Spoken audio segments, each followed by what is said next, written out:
It had been a few days since the incident. Under the cherry blossom tree in the northern forest, Ed was seen sitting there while reading a book. There was also Marilda. Marilda asked, "So, are you still playing the formal chatting game with Janica?" Hearing her question, Ed strangely asked her, "Why are you asking that?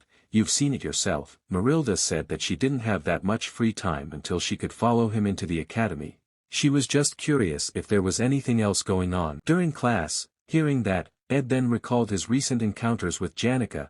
Every time the two of them met, when Ed greeted her, Janica seemed to panic and avoided. Ed was really helpless about it. She had been behaving like that since yesterday. The atmosphere had become awkward and uncomfortable. Ed was really confused, whether this was some kind of strange manifestation of stress or what. He originally didn't think much about it, but now, he started to wonder if there was something wrong with her. Hearing that, Marilda then got down from the tree and walked over to him. Marilda asked him if he was worried about Janica. Hearing that, Ed did not deny it. Of course he was worried. Marilda grinned mischievously at his answer, not caring about her attitude. Ed then changed the topic, and asked her if he could cut some of these tree branches. He wanted to use them to make a thunderstruck millennia-old staff. Marilda was surprised to hear that he wanted to make a new tool again. She thought he was worrying about Janica, but it turned out that he was still busy as usual. Marilda paused for a moment. She then said to him, "Technically, you don't need permission to take some of these tree branches." Hearing that, Ed confusedly asked, "Isn't this your tree? Isn't this tree named Marilda's guardian tree?" Hearing his question, Marilda said that this is a complicated thing. Technically, what she is guarding is this whole forest. This tree is named like that because there is an old friend who arbitrarily named this tree with her name. But, when Marilda said that, she suddenly remembered that old friend. Hearing that, Ed felt that she must have a lot of connections because she had lived for a very long time. Marilda smiled slightly at that. She then said, "The first question, why do spirits take on the form of animals? After all, I can take on a human form like this. I told you this isn't something easy to do, right? Spirits take on animal forms because animals are the most familiar and accessible forms to imitate, so to take on a human form, they need something to copy. Then, whose form did I copy?" Ed could only feel confused at the question. Seeing that, Marilda then said that she could read his mind since she contracted with him. Ed was certainly surprised to hear that. Marilda said that she took the form of the girl who was closest to his ideal type. Hearing that, Ed was quite confused and surprised to hear that the form was his ideal type. He did not expect that. Marilda said, "Of course, it would be unexpected, because it's a lie." Ed could only be silent with her unpredictable personality. He then annoyedly said to her if she was messing with him. Marilda ignored his annoyance and continued her explanation. "There's no way you can read my mind. Plus, transformation is an incredibly difficult magic. It's not something just anyone can do. I've lived for a long time.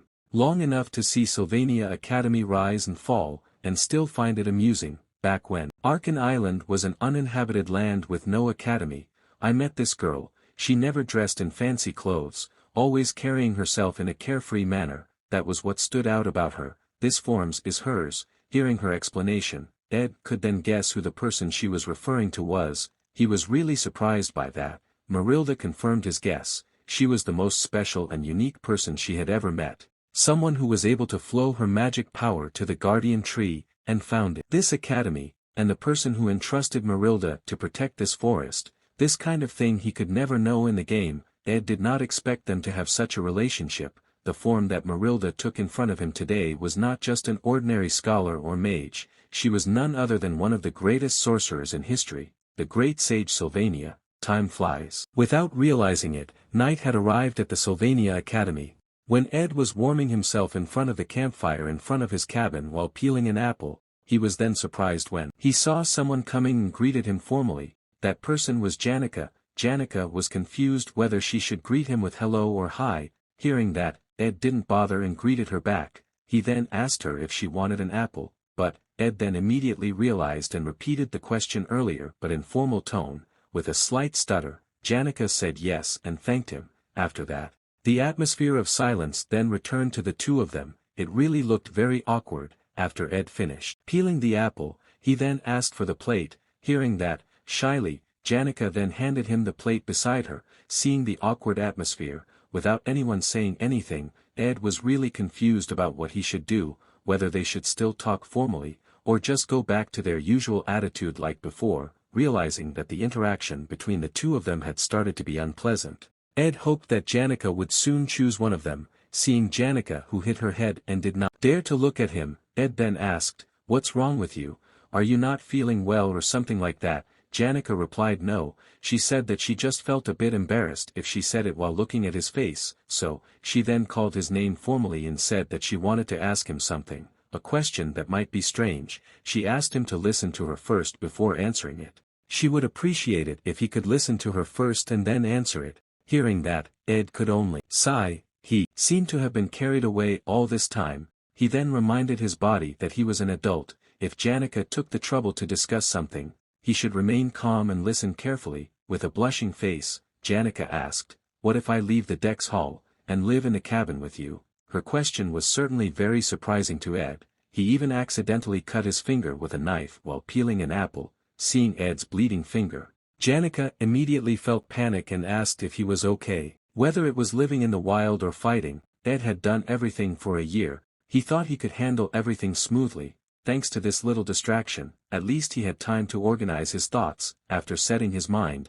Ed then said to her, "I'm sure you already know what I'm going to say, but I should still make it clear, though I wonder if it's even necessary to say it out loud at this point. I think you're a really kind, hard-working, and great person. I'm sure it's not just me. Everyone probably thinks the same. To put it simply, I like you quiet a bit." Janica was then shocked to hear his confession. Her head was so hot now that it seemed to be emitting smoke. Not realizing her situation, Ed continued, "But there's something I can't ignore. At the end of the day, I'm still a guy. Listen carefully, Janica. I don't know how you see yourself, but you're extremely beautiful. I mean, you're a stunning woman.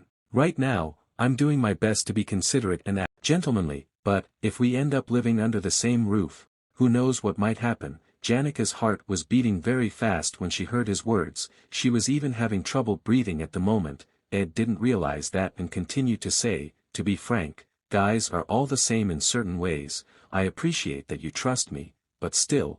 But just as Ed was about to continue, Janica suddenly cut him off. Somewhat absent-mindedly, Janica said that she didn't mind if it was him. Ed was then shocked to hear her words. Not only Ed, Janica herself was also shocked by what she said. All this time, they felt as if they were tiptoeing on an invisible boundary. Their interaction tonight might slowly tear the boundaries that limited them. Amidst the silence and awkward atmosphere that enveloped the two of them, Janica was then shocked and confused when she saw Ed suddenly stand up. For some reason, they had changed their speech style to formal language. It felt more distant than usual, yet strangely familiar at the same time. Right after the exhausting and grueling student council president election, just as he returned to the cabin, he could finally feel a sense of relief and freedom. So, when Janica suddenly proposed to stay together was completely unexpected for him. At this point, he felt as if there was a voice whispering to him, "Why are you still holding back?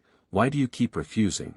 The whispers were tempting him to let go of his self-control, but Ed certainly would not be tempted that easily. He then called Janica and sat next to her. He asked if she was in a lot of trouble. His question seemed to surprise Janica. Ed thought, whenever something unexpected happened, there must always be an underlying reason. If Janica suddenly discussed something like this, he should consider what made her get to this point. While looking up, Janica then smiled. His calm attitude seemed to have brought a relief to Janica. She felt that he could really see everything. Janica said that maybe she just wanted to escape. She kind of missed the times when she lived alone in the Ophilis Hall private dormitory. Janica herself felt that her reason was quite stupid. From the very beginning, Janica struggled under the pressure of everyone's attention, to the point where she was driven crazy by it.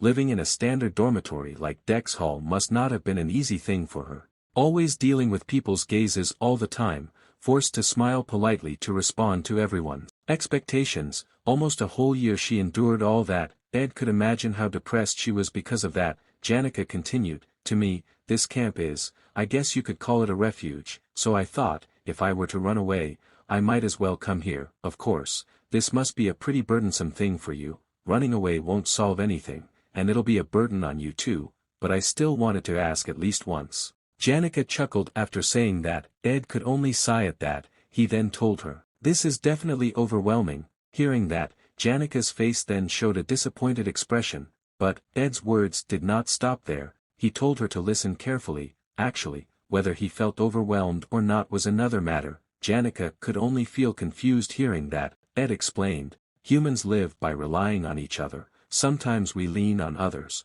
but sometimes we also carry their burdens. Well, if you ever feel like it's completely one-sided, then next time, I'll make a request that burdens you. We're not just going to see each other for a day or two, so it's fine if we take turns like that, right? We're going to know each other for a long time. After all, hearing that, Janica then asked the meaning of his words. Ed said that living under the same roof was too much, but, at least, they might be able to build separate cabins. He then asked her opinion regarding that. After saying that, Ed initially thought Janica would jump for joy, but, her reaction was much different than he anticipated. In contrast to her usual initial awkwardness and shyness, Janica immediately hugged him and thanked him for letting her stay here. Ed smiled slightly as Janica forgot to speak formally and instead spoke informally like before. Ed felt like she was trying to create distance again, but failed. Even if she did, he wasn't sure if anything would change. Janica had always been the one to step forward to help those in need.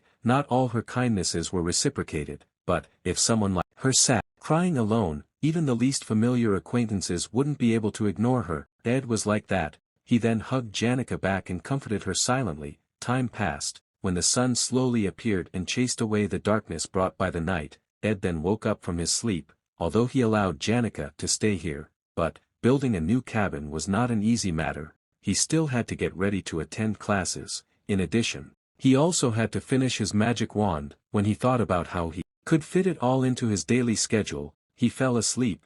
But, when Ed was dizzy about how he could find time to build a new cabin for Janica, he then heard a noise outside his cabin. When Ed opened the cabin door and looked outside, someone then greeted him and asked if he was awake, more precisely a spirit. Tarkan said that his arrival was very fitting. He needed advice from him. He had never built a cabin before. Seeing that scene, Ed seemed not to bother helping Janica to build a new cabin, because with the labor of the spirits, it could be completed quickly. Seeing Ed's dazed face, Tarkan felt that he looked tired. Frankly, he was the same. There was a celebration in the spirit realm last night, so they stayed up all night partying. Anyway, they should start building the cabin now.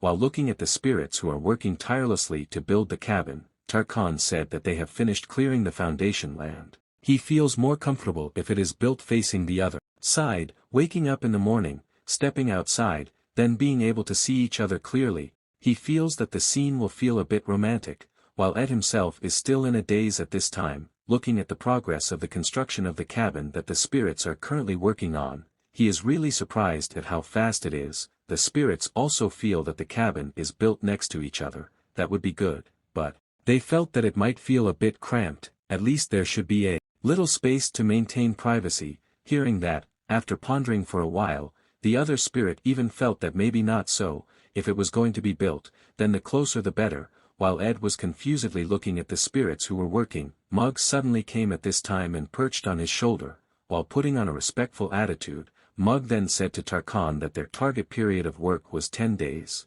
As a project foreman, he said that he would establish a cooperation plan as efficiently as possible. Hearing that, Tarkan then asked again for the work time to reconfirm. Mugg confirmed it, taking into account the lesser spirit shift schedule and also the rest time. Approximately the time period is like that, depending on the progress. They can try to shorten it too, but Tarkan seemed to be unhappy with his explanation and looked angry. In his day, they carried the spirit sorcerers on their backs for 3 days and 3 nights, crossed the entire snow-covered mountains for a week, then still fought the next day as if nothing had happened. Now the number of spirit sorcerers is large and contracts are easy to make, but that makes the lesser spirits even lazier. All they think about is rest and rest, but the work is minimal. If this continues, when will they be able to evolve into intermediate spirits? Tarkan seems very dissatisfied with their work ethic. Muggs was trembling in fear of facing his anger. He then said, if we advance the schedule as much as possible, we can take the target 1 week,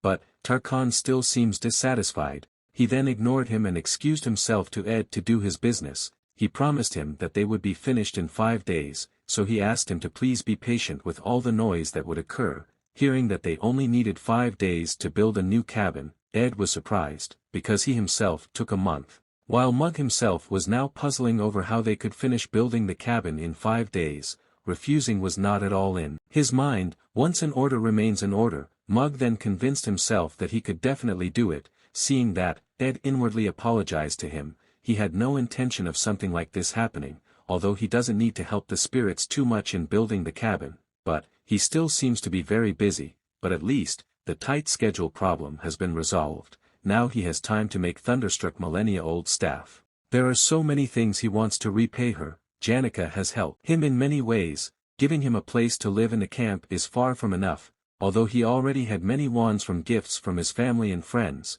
but Janica still insisted on using the old oak staff, so, Ed didn't know if Janica would like the wand he was going to make. While earnestly slicing the old tree branch in his hand, Ed hoped Janica would like this wand.